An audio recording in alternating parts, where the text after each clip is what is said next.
warahmatullahi wabarakatuh. Hello everyone. Today I am going to talk about the cross-cultural conflict in Asia, specifically in China.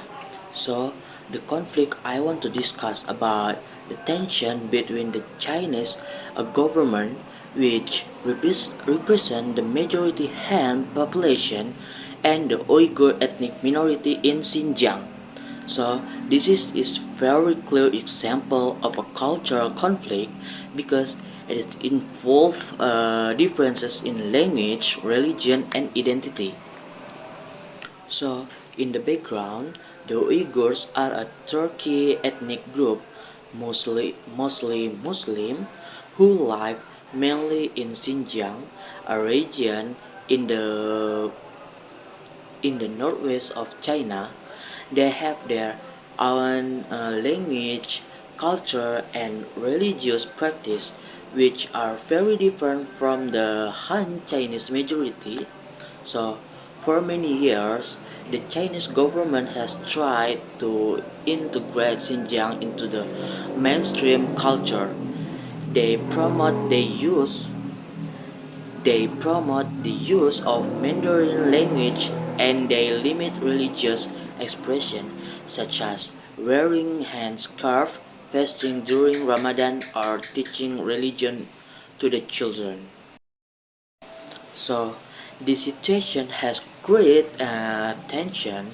The Uyghurs feel that their culture and religious identity is being suppressed. On the other hand, the Chinese government argues that these policies are needed for national security and unity. So, because of this, many Uyghurs have protested, and there have even been violent clashes. International organizations report that a large number of Uyghurs have been detained in what the government calls re-education camps.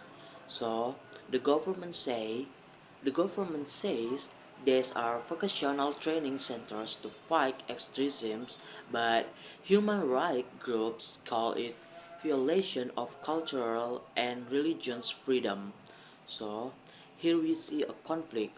One side is trying to preserve its culture and religion, while the other side emphasizes assimilation and political control. Okay, now the first is there is ethnocentrism because the majority culture is sees its values are superior. And then the second is there are value conflicts, especially between secular communist ideology and Islamic religious value. And then the last is there is a lack of intercultural, which could have helped reduce misunderstanding. Okay guys okay guys in conclusion, the Uyghur conflict in China teaches us that respecting cultural diversity is very, very important. So, suppressing identity often leads to resistance and tension. Cross-cultural understanding reminds us that dialogue, tolerance, and recognition and the difference are the key to peace in multicultural society. Okay, I think that's all from me.